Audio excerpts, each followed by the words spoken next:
ಯಾವ ವಿಚಾರ ಕೇಳಿದ್ರು ಗೊತ್ತಿಲ್ಲ ಅಂತಿದ್ದ ಜಿ ಪರಮೇಶ್ವರ್ ಅವರು ಈ ವಿಚಾರದ ಬಗ್ಗೆ ತಮಗೆ ಗೊತ್ತಿರೋದನ್ನ ಹೇಳಿದ್ದಾರೆ.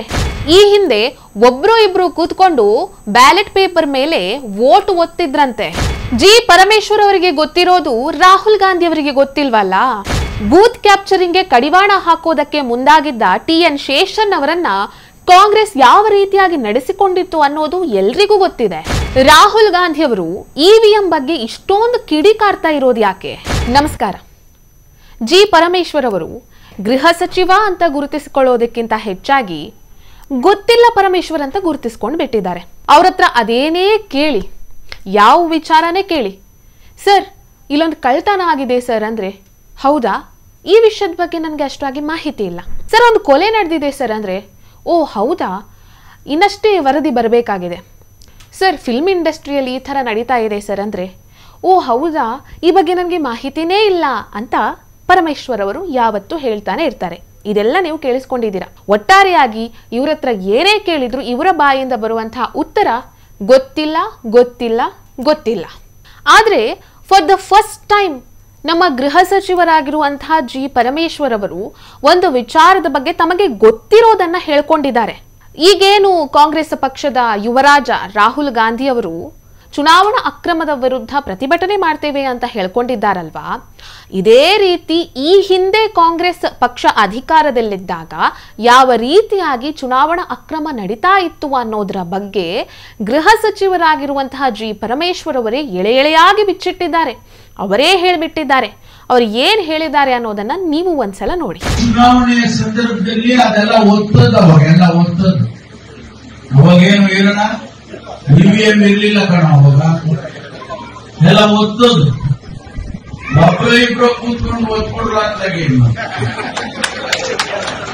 ನಾನು ಲೀಗ್ ಸಂದರ್ಭದಲ್ಲಿ ಜ್ಞಾಪಿಸ್ಕೊಳ್ತೇನೆ, ಹಟ್ಟಿ ಒಳಗೆ ಒಬ್ರು ಇಬ್ರು ಮಧುಚಂದ್ರ ಈಗಲೂ ಒಮ್ಮೆ ಹೊರಟೆ ಒಬ್ರು ಇಬ್ರು ಕೂತ್ಕೊಂಡು ಒತ್ತಿ ಹೋಗಪ್ಪೆ ಆಗ್ತಾಗೆ ಅಂತ ಕಳಿಸೋ.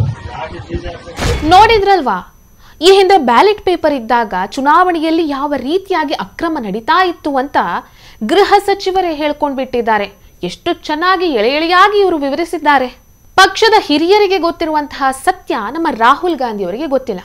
ಪಾಪ ಗೊತ್ತಿಲ್ಲ ಅಂತ ಹೇಳಿದ್ರೆ ಅವರ ಹತ್ರ ಹೋಗಿ ಕೂತು ಸರಿ ಏನಾಗಿದೆ ಏನು ವಿಷಯ ಅಂತ ಕೇಳಿ ತಿಳ್ಕೊಳ್ಳುವಂತಹ ಸೌಜನ್ಯ ಕೂಡ ರಾಹುಲ್ ಗಾಂಧಿ ಅವರಲ್ಲಿಲ್ವಾ? ರಾಹುಲ್ ಗಾಂಧಿ ಅವರಂತೂ ಯಾರ ಮಾತು ಕೇಳೋದಕ್ಕೂ ತಯಾರೇ ಇಲ್ಲ. EVM ಬಂದಾಗಿನಿಂದಲೂ ರಾಹುಲ್ ಗಾಂಧಿ ಅವರಿಗೆ ಸಿಕ್ಕಾಪಟ್ಟೆ ತಲೆಬಿಸಿಯಾಗಿ ಹೋಗಿದೆ. ಯಾಕಂದ್ರೆ ಈ ಹಿಂದೆ ನಡೆಸಿದಾಗೆ ಚುನಾವಣೆಯಲ್ಲಿ ಅಕ್ರಮ ನಡೆಸೋದಕ್ಕಾಗಲ್ವಲ್ಲ. ಅದಕ್ಕೆ ನೋಡಿ, ಈ ಹಿಂದೆ ಬೂತ್ ಕ್ಯಾಪ್ಚರಿಂಗ್ ಅಂದ್ರೆ ಮತಗಟ್ಟೆಗಳನ್ನ ವಶಪಡಿಸಿಕೊಂಡು ತಮಗೆ ಯಾರು ಬೇಕೋ ಅಂಥವರಿಗೆ ಬೇಕಾದ ರೀತಿಯಲ್ಲಿ ವೋಟ್ ಹಾಕುವಂತಹ ಅನೇಕ ಪ್ರಸಂಗಗಳು, ಅನೇಕ ವರದಿಗಳು ಪತ್ರಿಕೆಯಲ್ಲಿ ಬಂದಾಗಿದೆ.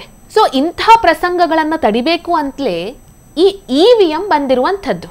ಈ ರೀತಿ ಬೂತ್ ಕ್ಯಾಪ್ಚರಿಂಗ್ ಬಗ್ಗೆ ಸ್ವಲ್ಪ ಮಟ್ಟಿಗಾದ್ರೂ ಕಡಿವಾಣ ಹಾಕೋದಕ್ಕೆ ಮುಂದಾಗಿದ್ದು TN ಶೇಷನ್. ಅವರನ್ನು ಕೂಡ ಕಾಂಗ್ರೆಸ್ ಸರ್ಕಾರ ಯಾವ ರೀತಿ ನಡೆಸಿಕೊಳ್ತು ಅನ್ನುವಂಥದ್ದು ನಿಮ್ಗೆ ಗೊತ್ತೇ ಇದೆ. ಅವರ ವಿರುದ್ಧನೇ ಈ ಕಾಂಗ್ರೆಸ್ ಕೆಂಡ ಕಾರಿತ್ತು.